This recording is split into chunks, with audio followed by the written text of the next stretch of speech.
15 ഫ്ലോറുള്ള ഒരു ബിൽഡിംഗിൽ അവിടുത്തെ സെക്യൂരിറ്റി കൊല്ലപ്പെടുന്നു. ഇതുമായി ബന്ധപ്പെട്ട അന്വേഷണത്തിന്റെ ഭാഗമായി ക്രൈം സീനിലെത്തുന്ന ഇൻസ്പെക്ടർ ഗൺപത് 3 പേരെ ചോദ്യം ചെയ്തു. ആദ്യത്തെ ആളെ ചോദ്യം ചെയ്തപ്പോൾ അയാൾ ആ ബിൽഡിംഗിലെ സ്വിമ്മിംഗ് പൂളിൽ നീന്തുകയായിരുന്നുവെന്നും ഇതിനെക്കുറിച്ച് ഒന്നും അറിയില്ല എന്നും പറഞ്ഞു. രണ്ടാമത്തെ ആൾ 10 മിനിറ്റ് മുൻപാണ് ഗാർഡിനെ കണ്ടതെന്നും അയാളുമായി സംസാരിച്ച ശേഷം ഫ്ളാറ്റിലേക്ക് പോയെന്നും മർഡറിനെ കുറിച്ച് അയാൾക്കൊന്നും അറിയില്ല എന്നും പറഞ്ഞു. മൂന്നാമത്തെ ആൾ രാവിലെ തൊട്ട് താഴേക്ക് വന്നിട്ടില്ല എന്നും മർഡറിന്റെ വാർത്ത കേട്ടപ്പോഴാണ് താഴേക്ക് വന്നതെന്നും പറഞ്ഞു.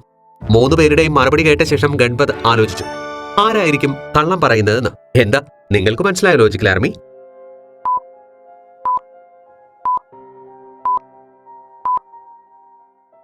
ഇവിടെ രണ്ടാമനാണ് കള്ളം പറയുന്നത്. സെക്യൂരിറ്റി ഗാർഡിന്റെ ബോഡി ശ്രദ്ധിച്ചു നോക്കൂ. ബ്ലഡ് ക്ലോട്ട് ആയിട്ടുണ്ട്. അവിടെ മുഴുവനും ഉറുമ്പും വന്നിട്ടുണ്ട്. അതിന്റെ അർത്ഥം മണിക്കൂറുകളായി ബോഡി അവിടെ കിടക്കുകയായിരുന്നുവെന്നാണ്. അപ്പോൾ രണ്ടാമൻ 10 മിനിറ്റ് മുൻപ് എങ്ങനെയാണ് സെക്യൂരിറ്റി ഗാർഡുമായി സംസാരിച്ചിട്ട് പോയത്? ഗൺപത് അയാൾക്കിട്ട് നല്ലൊരു അടി വെച്ചു കൊടുക്കുന്നു. എന്നിട്ട് അയാളെ വീണ്ടും കാര്യമായി ചോദ്യം ചെയ്യുന്നു. അപ്പോൾ അയാൾ സത്യം തുറന്നു പറയുന്നു. അയാൾ തന്റെ കൂട്ടുകാരനുമായി സ്മഗ്ലിംഗ് ചെയ്ത സാധനങ്ങളുമായി രാത്രി ഇവിടെ വന്നിരുന്നുവെന്നും പക്ഷേ ഗാർഡ് അവരെ കണ്ടുവെന്നും അതുകൊണ്ടാണ് തന്റെ ഫ്രണ്ടിന്റെ കൂടെ ചേർന്ന് ഗാർഡിനെ മർഡർ ചെയ്തതെന്നും. ഗൺപത് അപ്പോൾ തന്നെ കൊലപാതകയുടെ കൂട്ടുകാരനെ പിടിക്കുവാനായി മുകളിലത്തെ ഫ്ളാറ്റിലേക്ക് പോകുന്നു. അപ്പോൾ അയാൾ ഫ്ളാറ്റിൽ ഒളിച്ചിരിക്കുകയായിരുന്നു. ഫ്ളാറ്റിന്റെ ഗേറ്റ് ഓപ്പൺ ചെയ്തപ്പോൾ തന്നെ അയാൾ എവിടെയാണ് ഒളിച്ചിരിക്കുന്നതെന്ന് ഇൻസ്പെക്ടർ ഗൺപതിന് മനസ്സിലായി. എന്താ ലോജിക്കൽ ആർമി? നിങ്ങൾക്ക് മനസ്സിലായോ?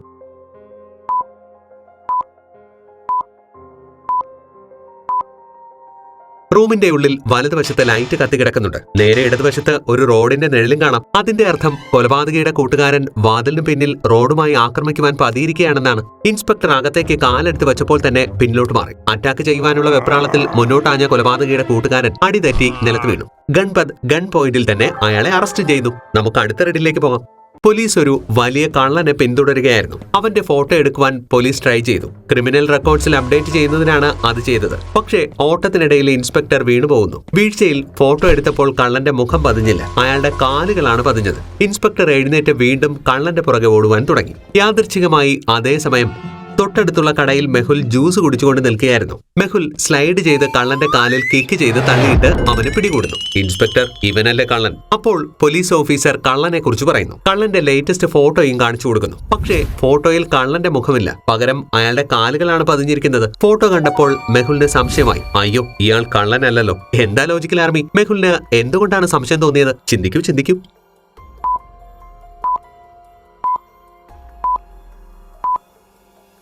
ഓടുന്നതിനിടയിൽ പോലീസ് എടുത്ത കള്ളന്റെ ഫോട്ടോയിൽ അവന്റെ മുഖം പതിഞ്ഞില്ലെങ്കിലും കള്ളന്റെ അരയ്ക്ക് താഴോട്ട്, അതായത് അയാളുടെ പാൻസും ഷൂസും ഫോട്ടോയിൽ തെളിഞ്ഞു കാണാം.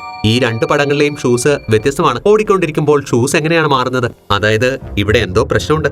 ചോദ്യം ചെയ്തപ്പോൾ യഥാർത്ഥ കള്ളന്റെ സബ്സ്റ്റിറ്റ്യൂട്ട് ആകുന്നതിന് അയാൾക്ക് 10 ലക്ഷം രൂപ കിട്ടിയെന്നും യഥാർത്ഥ കള്ളൻ പുറകുവശത്തെ നിരത്തിൽ ഒളിച്ചിരിക്കുകയാണെന്നും പറഞ്ഞു. മെഹുൽ ഉടൻ തന്നെ ആ സ്ട്രീറ്റിലേക്ക് ചെന്ന് അവിടെ സെർച്ച് ചെയ്തു. അവിടെ കണ്ട 3 പേരെ കുറിച്ച് മെഹുലിന് സംശയം തോന്നി. ലോജിക്കൽ ആർമി, നിങ്ങൾക്ക് പറയുവാൻ സാധിക്കുമോ ഈ 3 പേരിൽ ആരാണ് യഥാർത്ഥ കള്ളനെന്ന്?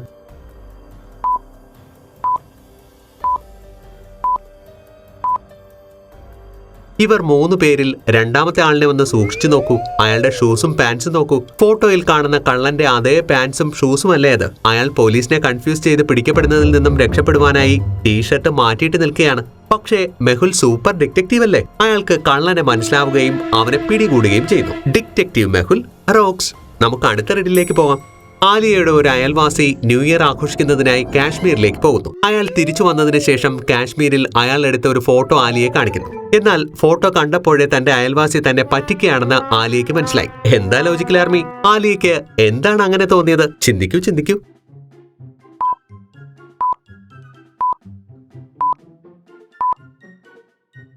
നോക്കൂ, ആ ഫോട്ടോയിലെ മരത്തിലെ ആപ്പിളുകളെല്ലാം തലതിരിഞ്ഞാണ് കിടക്കുന്നത്. ഇതെങ്ങനെ പോസിബിൾ ആകും ലോജിക്കൽ ആർമി? ഈ ഫോട്ടോ എഡിറ്റ് ചെയ്തതാണ്. ആലിയുടെ അയൽവാസി അവളെ ഇംപ്രസ് ചെയ്യുവാൻ ശ്രമിക്കുകയായിരുന്നു. ആലിയ അവന്റെ തലക്കിട്ടൊരു കൊട്ടു കൊടുത്തു വിട്ടു. വരൂ, നമുക്ക് അടുത്ത റെഡിലേക്ക് പോവാം. ഹോട്ടലിൽ ന്യൂ ഇയർ പാർട്ടി നടക്കുകയായിരുന്നു. എല്ലാവരും ഭക്ഷണം കഴിക്കുമ്പോൾ പെട്ടെന്ന് റൂം നമ്പർ 23-ൽ നിന്നും ഒരു നിലവിളി കേട്ടു. മാനേജർ ഓടി വന്ന റൂം തുറന്ന് നോക്കിയപ്പോൾ റൂമിൽ താമസിച്ച ശശാങ്ക് മരിച്ചു കിടക്കുന്നു. അയാളുടെ വായിൽ നിന്നും നുരയും പതയും വന്നിരുന്നു. അതിന്റെ അർത്ഥം അയാൾക്ക് ആരോ വിഷം കൊടുത്തിരുന്നുവെന്നാണ്. മരിക്കുന്നതിന് മുൻപ് ശശാങ്കിന്റെ മുറിയിലേക്ക് ഒരു വെയിറ്റർ പോയിരുന്നു. മാനേജർ വെയിറ്ററിനെ വിളിച്ച് വിവരങ്ങൾ ചോദിക്കുന്നു. വെയിറ്റർ പറയുകയാണ്, സർ, ഞാൻ ഗ്രീൻ ടീയുമായി റൂമിന്റെ അകത്ത് പോയിരുന്നു, പക്ഷേ അദ്ദേഹം എന്നെ തിരിച്ചയക്കുകയായിരുന്നു. വെയിറ്റർ റൂമിനകത്തേക്ക് പോകുന്നതിന്റെയും തിരികെ വരുന്നതിന്റെയും CCTV വിഷ്വലുകൾ മാനേജർ പരിശോധിക്കുന്നു. അപ്പോൾ അയാൾ കള്ളം പറയുകയാണെന്ന് മാനേജർക്ക് മനസ്സിലായി. എന്താ ലോജിക്കൽ ആർമി? മാനേജർക്ക് അങ്ങനെ തോന്നുവാൻ കാരണം എന്താണ്?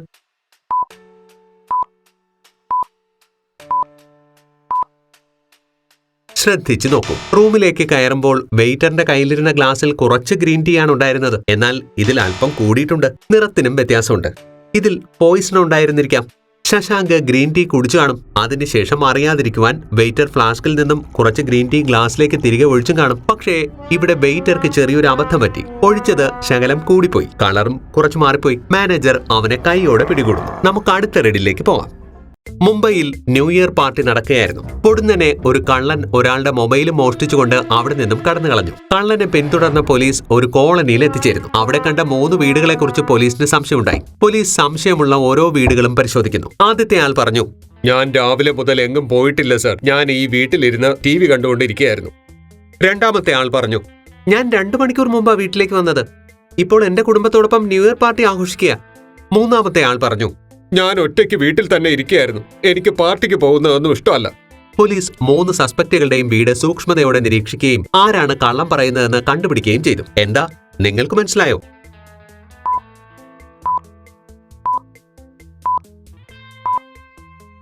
ഇവിടെ ആദ്യത്തെ ആളാണ് കള്ളം പറഞ്ഞത്. രാവിലെ മുതൽ വീട്ടിൽ ഒറ്റയ്ക്കിരുന്ന് TV കണ്ടുകൊണ്ടിരിക്കുകയായിരുന്നുവെന്നാണ്. അങ്ങനെയെങ്കിൽ അയാളുടെ ഷൂസിലും പാൻസിലും നിറയെ അഴുക്ക് വന്നത് എങ്ങനെയാണ്? നോക്കൂ, അയാളുടെ ഷൂസിലും പാൻസിലും നിറയെ ചെളിയാണ്. ശരിക്കും അയാൾ ഇപ്പോഴാണ് വീട്ടിലേക്ക് വന്നത്. അയാൾ കള്ളം പറയുകയാണ്. ശരിക്കും അയാളാണ് മൊബൈൽ മോഷ്ടിച്ചത്. പോലീസ് അയാളെ അറസ്റ്റ് ചെയ്യുന്നു. വരൂ, നമുക്ക് അടുത്ത റെഡിലേക്ക് പോവാം. ക്ലബിൽ നടക്കുന്ന ന്യൂ ഇയർ പാർട്ടിയിൽ എല്ലാവരും ഡാൻസ് കളിക്കുകയാണ്. ആലിയയും തന്റെ ഡാൻസ് വൈദഗ്ധ്യം പ്രകടിപ്പിക്കുകയാണ്. പൊടുന്നനെ അവിടെ ലൈറ്റ് പോകുന്നു. അതിനിടയിൽ ആരോ ആലിയയുടെ ബാഗ് മോഷ്ടിക്കുന്നു. 5 സെക്കൻഡുകൾക്ക് ശേഷം കറണ്ട് വന്നു. അപ്പോൾ ആലിയ അവിടുത്തെ CCTV ഫുട്ടേജസ് പരിശോധിക്കുന്നു. അപ്പോൾ അവൾക്ക് 3 പേരുടെ മേൽ സംശയമുണ്ടാകുന്നു. ലോജിക്കൽ ആർമി, നിങ്ങൾക്ക് പറയുവാൻ സാധിക്കുമോ ഈ 3 പേരിൽ ആരാണ് ആലിയയുടെ ബാഗ് മോഷ്ടിച്ചതെന്ന്?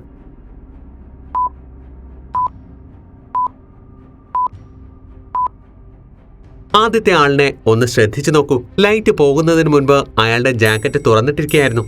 എന്നാൽ ലൈറ്റ് പോയി വന്നതിന് ശേഷം അത് അടഞ്ഞു കിടക്കുകയാണ്. ആലിയ നേരെ അവന്റെ അടുത്തേക്ക് ചെന്ന് അവന്റെ ജാക്കറ്റ് വലിച്ചു തുറക്കുന്നു. അപ്പോൾ അതാ ജാക്കറ്റിനുള്ളിൽ നിന്നും ആലിയയുടെ ബാഗ് പുറത്തേക്ക് വീഴുന്നു. ആലിയ അവന്റെ മൂക്കിനിട്ട് നല്ലൊരു ഇടി വെച്ചു കൊടുക്കുന്നു. എന്നിട്ട് തന്റെ ബാഗ് എടുക്കുന്നു. നമുക്കിനി അടുത്ത റെഡിലേക്ക് പോവാം. ന്യൂ ഇയർ ആഘോഷിക്കുന്നതിനായി ഡോക്ടർ സഞ്ജന ന്യൂയോർക്കിലേക്ക് യാത്ര തിരിച്ചു. പാർട്ടി നടന്നുകൊണ്ടിരുന്ന സ്ഥലത്ത് ഭയങ്കര മഞ്ഞ് വീഴ്ചയായിരുന്നു. പാർട്ടിക്കിടയിൽ അവർ തിരിഞ്ഞു നോക്കിയപ്പോൾ അവരുടെ പേഴ്സ് കാണാനില്ലായിരുന്നു. ഡോക്ടർ സഞ്ജന കുറച്ചു മുൻപാണ് ഒരു സെൽഫി എടുത്തിരുന്നത്. ആ സെൽഫി അവർ ശ്രദ്ധയോടെ പരിശോധിച്ചു. അപ്പോൾ ഡോക്ടർ സഞ്ജനയ്ക്ക് ഒരു കാര്യത്തിൽ സംശയമുണ്ടായി. ലോജിക്കൽ ആർമി, ഈ മുഴുവൻ ഫോട്ടോയും നോക്കിയിട്ട് നിങ്ങളുടെ ഉത്തരം എന്നെ കമന്റായി അറിയിക്കൂ.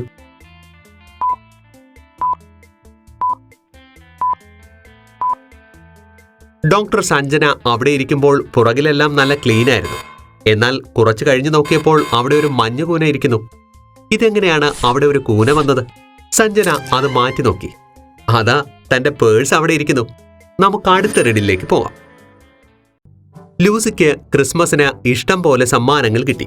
ലൂസി കൂട്ടുകാരോടൊത്ത് ക്രിസ്മസ് ആഘോഷിക്കുവാനായി പോകുന്നു. വൈകിട്ട് തിരിച്ചു വരുമ്പോൾ താൻ അടുക്കി വെച്ചിരുന്ന സമ്മാനങ്ങൾ ആരോ മാറ്റിയതായി ലൂസിക്ക് ഡൗട്ട് തോന്നി. സാധനങ്ങളെല്ലാം അതേപോലെ തന്നെയാണ് ഇരുന്നത്. എന്നാൽ ലൂസിക്ക് അങ്ങനെ ഒരു ഡൗട്ട് തോന്നുവാൻ കാരണമെന്താണ്? ഈ 2 ചിത്രങ്ങളും സൂക്ഷിച്ചു നോക്കിയതിനു ശേഷം നിങ്ങളുടെ ഉത്തരം എന്നെ കമന്റായി അറിയിക്കൂ.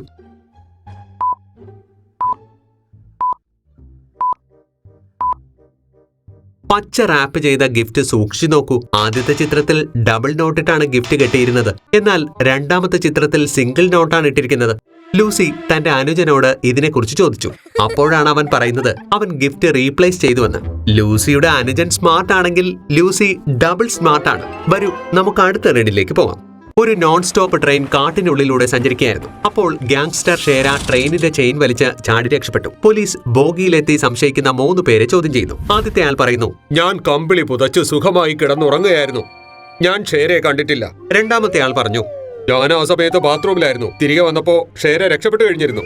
മൂന്നാമത്തെ ആൾ പറഞ്ഞു, ഞാൻ എന്റെ കൂട്ടുകാരനെ കാണുവാനായി അടുത്ത ബോഗിയിൽ പോയിരുന്നു. ഞാനൊന്നും ഷേരയെ കണ്ടിട്ടില്ല. ഇവിടെ ആരാണ് കള്ളം പറയുന്നതെന്ന് പോലീസ് ഓഫീസർക്ക് പെട്ടെന്ന് തന്നെ മനസ്സിലായി. എന്താ, നിങ്ങൾക്ക് മനസ്സിലായ ലോജിക്കൽ ആർമി?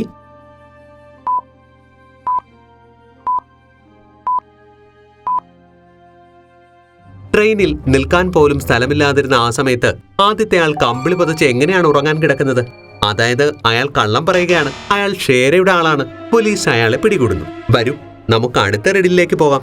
മെഹുൽ കോളനിയിലെ കുട്ടികളുമായി ന്യൂ ഇയർ പാർട്ടി ആഘോഷിച്ചുകൊണ്ടിരിക്കുകയായിരുന്നു. അപ്പോൾ അയാൾക്ക് ഒരു ഫോൺ കോൾ വന്നു. അടുത്ത കോളനിയിൽ ഒരു മർഡർ നടന്നുവെന്ന്. എല്ലാവർക്കും രഞ്ജിത്തിനെ ആയിരുന്നു സംശയമുണ്ടായിരുന്നത്. എന്നാൽ അവരുടെ കയ്യിൽ രഞ്ജിത്തിനെതിരെ കൃത്യമായ തെളിവുകൾ ഉണ്ടായിരുന്നില്ല. രഞ്ജിത്തിനെ മെഹുൽ ചോദ്യം ചെയ്യുന്നു. അപ്പോൾ രഞ്ജിത്ത് പറയുന്നു, ഞാൻ ദിവസം മുഴുവനും ഓഫീസിലായിരുന്നുവെന്നും ഓഫീസിലാണ് ന്യൂ ഇയർ പാർട്ടി ആഘോഷിച്ചതെന്നും. രഞ്ജിത്ത് ഓഫീസിൽ വെച്ചെടുത്ത സെൽഫി മെഹുലിനെ കാണിക്കുന്നു. ഫോട്ടോ കണ്ടപ്പോൾ തന്നെ മെഹുലിന് രഞ്ജിത്ത് കള്ളം പറയുകയാണെന്ന് മനസ്സിലായി. ലോജിക്കൽ ആർമി, രഞ്ജിത്ത് കള്ളം പറയുകയാണെന്ന് എങ്ങനെയാണ് മെഹുലിന് മനസ്സിലായത്?